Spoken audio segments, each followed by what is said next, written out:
Muito boa tarde, amigos. Sejam todos bem-vindos à Casa do Caminho. Nós, nesse momento, vamos iniciar a exposição doutrinária, pedindo à espiritualidade superior que nos ilumine, que nos auxilie, nos inspire na nossa fala, na nossa palavra, e que a mensagem transmitida seja aquela que Jesus nos trouxe. Nós somos todos, aqui na casa, instrumentos, trabalhadores de Jesus. E hoje nós vamos falar sobre a lei de amor. Sabemos que Deus é amor, nós costumamos falar isso, nós ouvimos no Evangelho, quando João, já bem velhinho mesmo, prisioneiro na ilha de Pátimos, não conseguia mais quase nem falar, ele só dizia isso: Deus é amor, amai-vos, amai-vos. Então o amor é sublime. Nós todos somos criados e fomos criados pelo amor de Deus.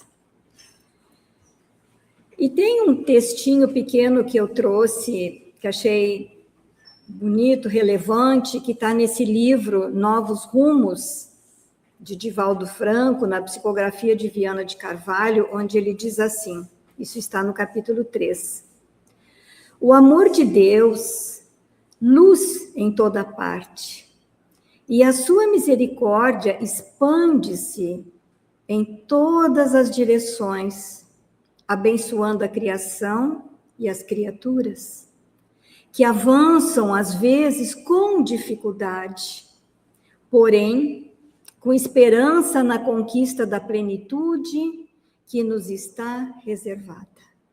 Então, todos nós estamos nesse caminho de evolução, banhados pelo amor de Deus, que nos aguarda, que sabe que nós, criaturas simples, pequenas, ignorantes, um dia chegaremos à plenitude, à perfeição relativa que é possível alcançar.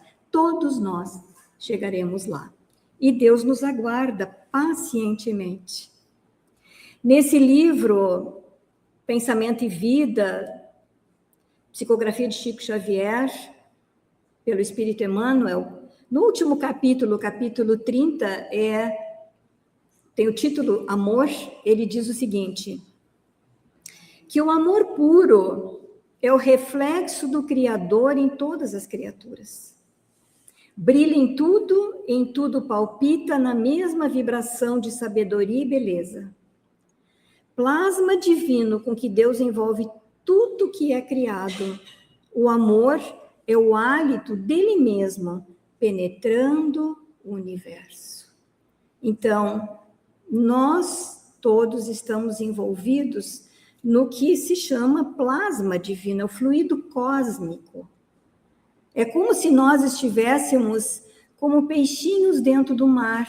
O mar é o fluido cósmico. Onde nós estivermos, em qualquer lugar, estamos envolvidos por esse fluido, por esse plasma divino, fluido cósmico, que é amor, que palpita, que vibra em amor. Então, não há lugar onde nós possamos estar que não sejamos banhados por esse fluido cósmico e por esse amor. Amor que é de Deus, que é do Pai, Pai Criador de todos nós. E segue Emmanuel dizendo, vemo-lo assim, quer dizer, ao Criador, né? Como silenciosa esperança do céu, aguardando a evolução de todos os princípios e respeitando a decisão de todas as criaturas. Então, Deus nos aguarda e respeita as nossas escolhas, o nosso livre-arbítrio, e nós iremos evoluir mais rápido ou demoraremos mais de acordo com as nossas escolhas. E Deus permite que façamos as escolhas e venhamos a colher também a consequência dessas escolhas. Mercê de semelhante bênção, quer dizer, mergulhados, adaptados à mercê de semelhante bênção. Que bênção é essa? De estarmos mergulhados nesse fluido de amor. Cada ser é acalentado no degrau da vida em que se encontra. Já vou explicar o que é isso. Vocês vão entender. O verme é amado pelo Senhor, que lhe concede milhares de séculos para levantar-se da viscosidade do abismo, tanto quanto o anjo que o representa junto ao verme. Quer dizer, ao lado de cada ser criado por Deus, tem um representante de Deus.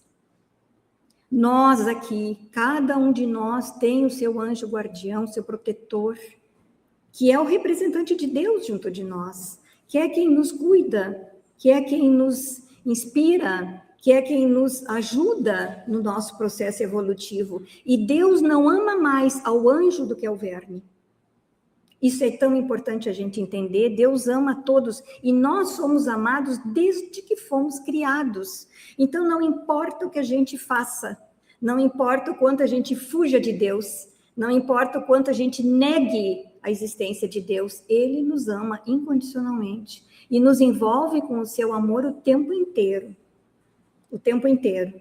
Mesmo que sejamos rebeldes, mesmo que não o aceitemos, mas Ele nos ama e nos aguarda pacientemente até que tenhamos despertado para o seu amor. Que reconheçamos o seu amor, porque Ele é Pai, nosso Pai. Queiramos ou não, aceitemos ou não. Ele é o nosso Criador. Então, falar de lei de amor, como diz aqui, é lei, amor é lei, não é uma opção, não é facultativo. Nós somos submetidos a essa lei, somos criados por ela, e quanto mais cedo nós entendermos que isto é uma lei, que devemos seguir a lei, mais rapidamente nós evitaremos o nosso sofrimento. Porque nós, por sermos tão rebeldes ainda, sofremos porque nos afastamos da lei de amor. Quando nós prejudicamos o nosso próximo, quando nós burlamos, traímos, aproveitamos para tirar vantagem de coisas que não são lícitas, o que nós estamos fazendo? Prejudicando a nós mesmos e burlando a lei, infringindo a lei. E isso tem consequências, porque nós somos livres para escolher. Deus respeita nosso livre-arbítrio, mas nós também teremos que sofrer as consequências dessas escolhas, porque não há nada que se faça que seja contrário à lei de Deus, que nós não tenhamos que prestar contas. Então, Jesus sintetizou essa lei de Deus, a lei de amor, numa só. Porque quando foi perguntado a ele o que deveria ser feito para conquistar, ou para chegar, ou para adentrar no reino dos céus, ele deu esta resposta. Amar a Deus sobre todas as coisas, amar o nosso Criador, foi Ele que nos criou. Sem Ele nós não somos nada.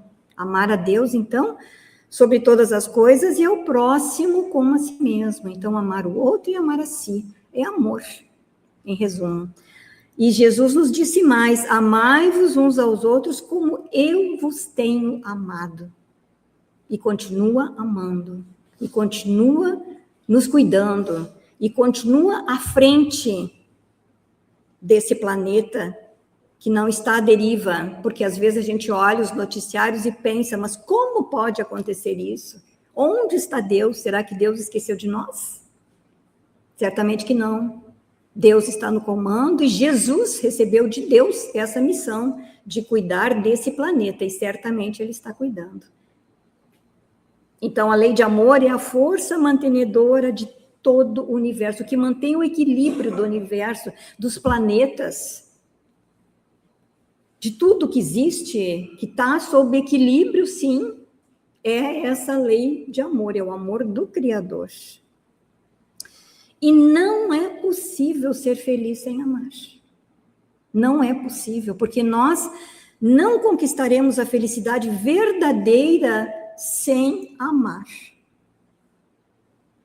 É a única felicidade.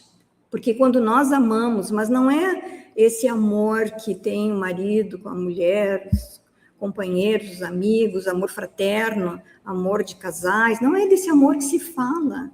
É aquele amor que ama a tudo, a todos, incondicionalmente, sem exigir nada em troca. É o amor que simplesmente ama, que não cobra.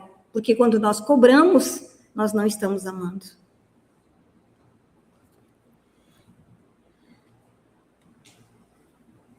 Então, todos nós queremos ser amados. Todos nós. Não existe ninguém nesse mundo que não queira ser amado. Mesmo aquela pessoa agressiva, aquela pessoa violenta, aquela pessoa bruta, no fundo, ela quer ser amada. Então, a gente costuma dizer, aquela pessoa é má, está cheia de mal dentro de si. Na verdade, não. Ela está ausente do bem. Tem o mal dentro de si? Não. Ela não tem o bem dentro de si. E quando a gente diz que a pessoa está cheia de ódio, não, ela está vazia de amor. Porque o que é escuridão? Não existe escuridão, existe ausência de luz. E como disse lá no primeiro slide, o amor de Deus é luz que esparge em tudo, em todo o universo. E quando nós falamos em reencarnação, qual é o objetivo da nossa reencarnação? Por que nós reencarnamos? O objetivo, lá no frigir dos ovos, é desenvolver o amor, é aprender a amar. Porque quanto mais nós evoluímos e compreendemos que é preciso amar, mais nos aproximamos de valores morais, nos aproximamos do que é bom, do que é belo, nós vamos evoluindo, compreendendo essa necessidade.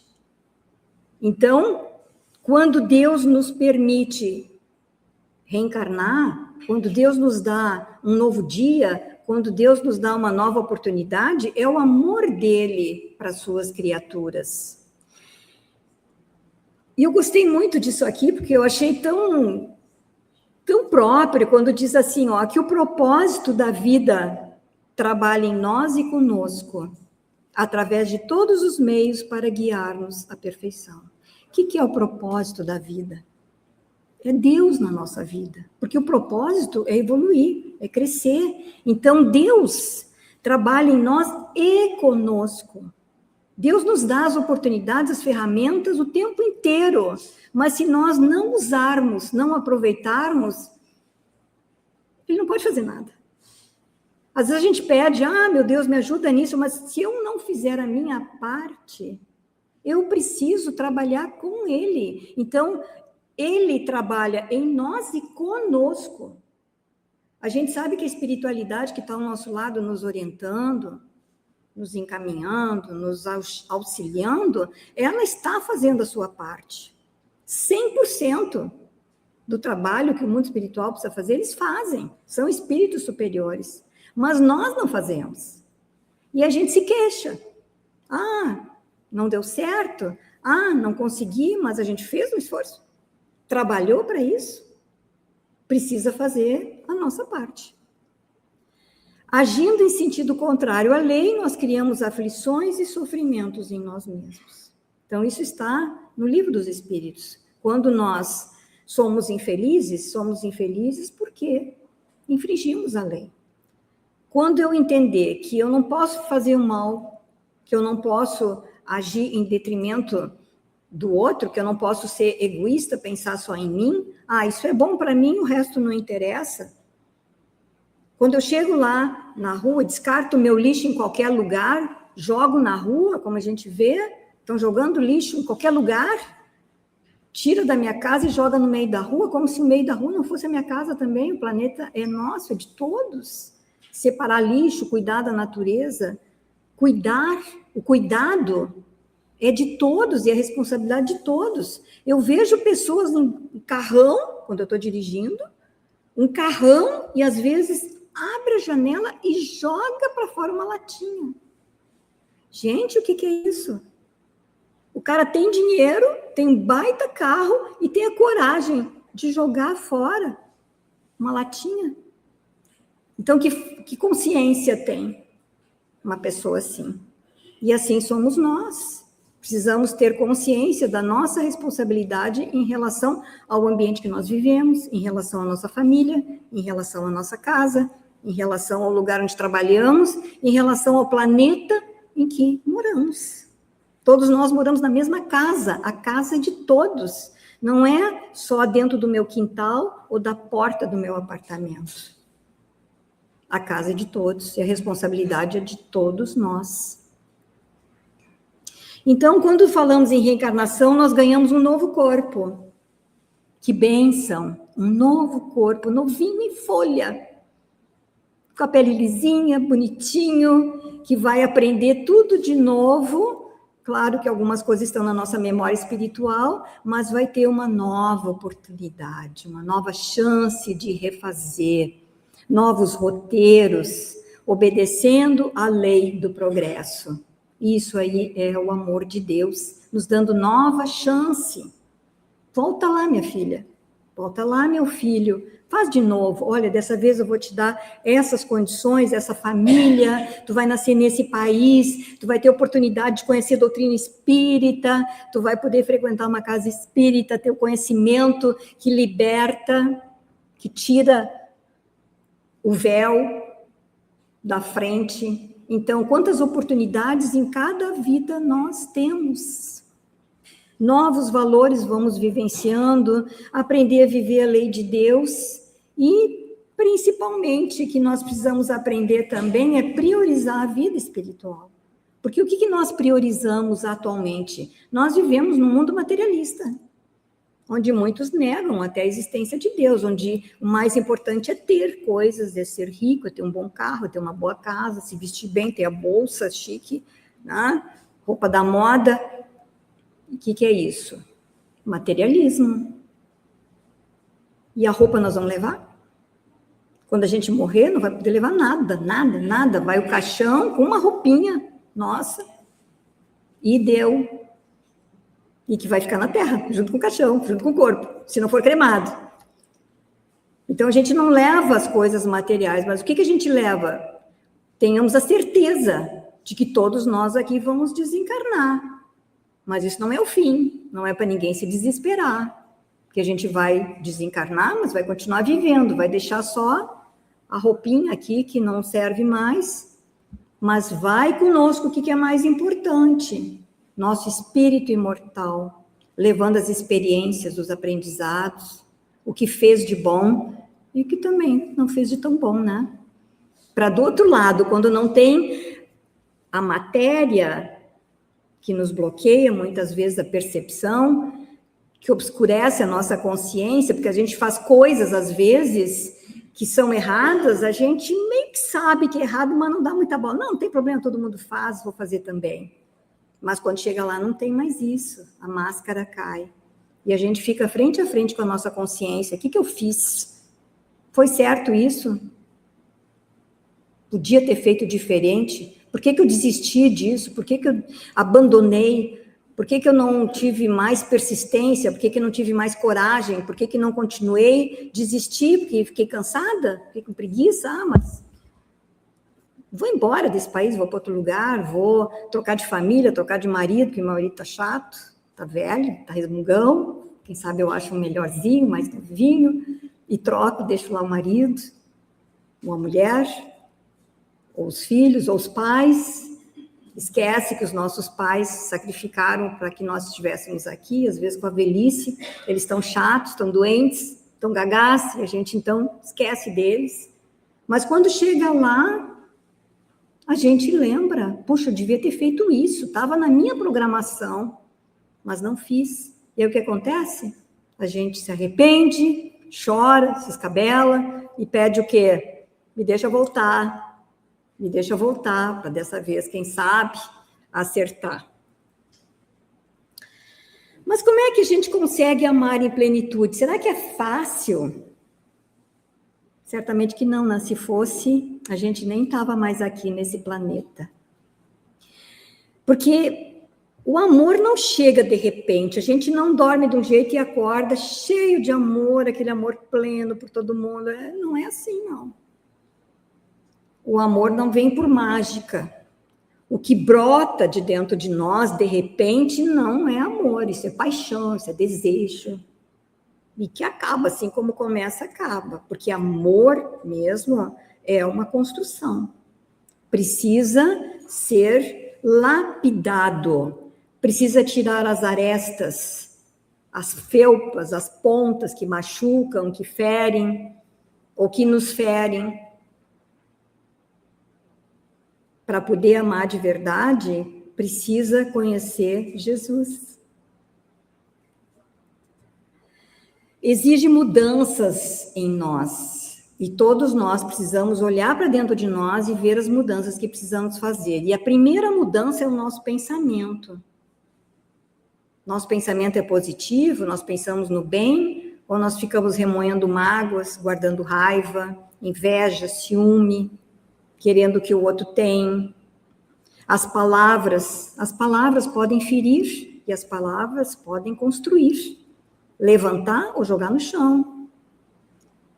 Atitudes que constroem, atitudes que destroem. Então, transmutar o negativo, os pensamentos ruins, ressentimentos, julgamentos em positivo. Transmutar. Pensar, falar e fazer o bem. Sempre que tivermos oportunidade. E fazer o bem não precisa dinheiro para fazer o bem, tá? É bom quando tem, mas quando não tem, tem muitas maneiras de fazer o bem. E não há aqui ninguém que não possa fazer o bem. Ninguém é tão miserável assim que não possa fazer o bem. Porque o bem a gente faz de várias maneiras. Várias maneiras. A gente pode simplesmente dar um sorriso e um bom dia para alguém, um abraço, poder ouvir alguém que está precisando desabafar, colaborar. Eu vou ali ajudar. Tem o Café Solidário. Aqui tem fotos do Café Solidário. Eu vou lá dar uma mãozinha. Eu posso dar 1 quilo de feijão? Que bom. Mas se eu não posso dar 1 quilo de feijão, eu posso ir ali ajudar a fazer o feijão. Lavar a louça de depois, que é uma pilha de louça depois. E assim são várias as ações que nós podemos fazer. Ajudar a dar uma mão para o vizinho. O vizinho está ali se quebrando para arrumar cerca, para cortar grama, ou está doente, eu vou lá dar uma mão. Deixa que os filhos eu cuido para te poder trabalhar. Não tem, olha, é infinito.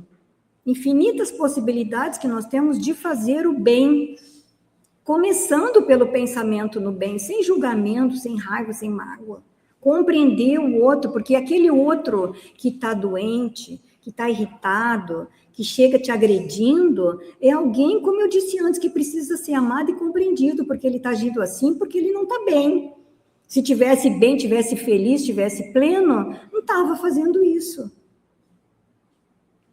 Então, esse entendimento de não julgar o outro, às vezes a gente passa por alguém, nem me olhou, que mal educado, não me deu nem um bom dia, mas às vezes a pessoa está tão atribulada nos seus pensamentos, nos seus problemas, que não viu. E a gente já fica julgando, mas que cara antipático. Podia ter me dado ao menos um bom dia, mas e a gente deu um bom dia? Então, vamos começar por nós. Vamos dar bom dia. Se o outro não responder, problema dele. Mas a gente faz a nossa parte. Então, a virtude de amar, que amar é uma virtude, é adquirida com o hábito do bem, pensamentos no bem, oração, orar. A gente começa a vir um pensamento negativo, faz uma oração. Meu Deus, me ajuda, Pai Nosso. Me dá uma mão aqui, eu não quero pensar assim, tira isso de mim, vou pensar em outra coisa, sabe? Oração para combater o pensamento negativo, se conectar com coisa boa. Bota lá uma palestra edificante, bota uma música boa, suave, calma. Pega o evangelho, como a Soninha falou, abre o evangelho e lê o evangelho. Ali tem luz. Ali tem luz, alimento para a nossa alma. E ligação com Jesus, claro, que Ele é o nosso modelo e guia. Que a gente escolhe, às vezes, tantos ídolos que não são ídolos. Às vezes a gente escolhe admiração por uma pessoa, mas às vezes aquela pessoa é cheia de defeito também. E quando a gente chega mais pertinho e conhece melhor, vê que a pessoa, às vezes, é uma máscara que ela usa e que ela não é nada daquilo, ela também é uma pessoa em evolução como nós. Ninguém aqui na Terra é muito melhor que o outro. Ninguém é. Todo mundo aqui está no mesmo barco e mais ou menos na mesma condição evolutiva, senão não estaria aqui, a não ser os anjos. Não sei se tem algum aqui. Tem? Levante a mão, por favor. Tem algum anjo aqui? Não, né? Não. Claro que não. Tá, os benfeitores talvez, mas eles não vão levantar a mão, né? Porque são humildes. Precisa autoconhecimento para isso, para adquirir o amor, para adquirir esses valores. Olhar para dentro de si. Por que eu faço isso? Por que eu fico tão irritada? Por que eu respondi assim? Né? O que eu posso melhorar? Fazer aquilo que Santo Agostinho nos ensina. Meditar, refletir no fim do dia sobre qual foi a minha conduta. Naquela situação eu não precisava ter perdido a paciência, podia ter respondido melhor. E assim a gente vai se conhecendo melhor e procurando se corrigir. Porque eu só posso me corrigir se eu tiver consciência daquilo que eu preciso mudar. Se eu não olhar para mim, se eu sempre olhar para o outro e acusar o outro das minhas, né, porque eu sou infeliz porque o meu marido é chato, eu só sou infeliz porque o meu filho não me agradeceu, é mal agradecido, saiu de casa, porque o meu patrão não reconhece o meu esforço no meu trabalho, então eu fico culpando os outros. Jogo a culpa nos outros e não olho para mim. Mas será que eu também sou uma boa esposa para o meu marido? Será que ele não pensa de mim a mesma coisa? Que ela é chata, que ela é implicante, que ela reclamona, não me dá atenção, só fica olhando novela? Então, olhar para si e ver o que dentro de nós precisa ser mudado. Isso é extremamente importante. A nossa encarnação foi nos dada e nós estamos aqui hoje justamente para isso, para mudar. Porque há milhares de anos nós viemos vindo à Terra repetindo os mesmos erros. E hoje que nós conhecemos a doutrina espírita, nós temos essa grande oportunidade de conhecer essa doutrina esclarecedora, esse manancial de conhecimento como nunca antes a Terra teve. Porque antes tudo era obscuro, era só para os iniciados, ninguém entendia direito aquilo que estava sendo... As missas eram em latim, vocês lembram disso? A missa era em latim. Hoje não, hoje está tudo claro. O Evangelho,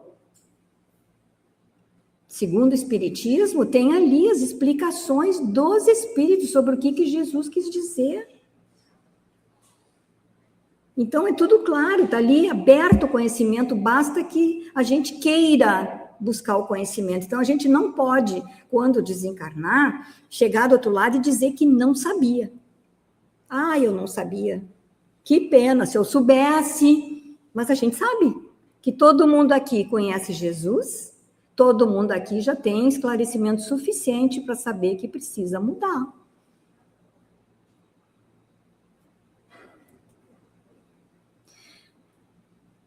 Nos submetermos aos desígnios do Criador, entender que existe essa lei de causa e efeito. E se hoje, muitas vezes hoje, nós estamos numa condição com dificuldades, com desafios, é resultado de escolhas. E não assim, ver isso como um castigo. Eu não tenho dinheiro para viajar, para passear, para fazer o que eu quero, é um castigo, porque eu sou pobre, é um castigo. Não, pobreza não é castigo. Pobreza é um aprendizado, assim como a riqueza é. E as limitações que nós temos são exatamente para isso, para nos ajudar no processo evolutivo. Porque se hoje, cada um de nós aqui, se tivesse acesso a ter tudo que gostaria, Deus, nesse momento, me desse tudo. Dinheiro, poder viajar, ter o carro do ano, tudo que eu quisesse, com certeza, a gente perderia a encarnação. A gente perderia, porque já teve tudo isso. e não soube usar. Então, as limitações são os cerceamentos, as travas, para que a gente não erre, que Deus sabe o que faz, Ele conhece a nossa história, Ele sabe o que nós precisamos, e Ele nos dá exatamente o que nós precisamos para o nosso crescimento. Ali, como eu disse antes, o propósito da vida age em nós e conosco, para nos ajudar, nos direcionar. Quando a gente está indo para o caminho errado, bom, aqui vão desviar o curso, porque não é por aqui que tu tem que ir, vamos voltar para o curso. Então, vem uma limitação, um desafio para que a gente volte para o rumo, volte para a rota. E qual é a rota? A rota é o amor. É seguir o Evangelho, é seguir Jesus. Lembrar que tudo passa, né, meus irmãos? As dores, as dificuldades, tudo passa. Então, tenhamos paciência de aguardar que passe. E ter a certeza de que a lei de causa e efeito não erra. Aquele pacotinho que caiu no nosso colo, na nossa casa, é nosso. Deus não errou o endereço. Então, cada um está na posição, no lugar, com a família, no trabalho, exatamente onde deve estar, para o seu crescimento e para o seu aprendizado. Muito obrigada, e vamos ao nosso passe, então.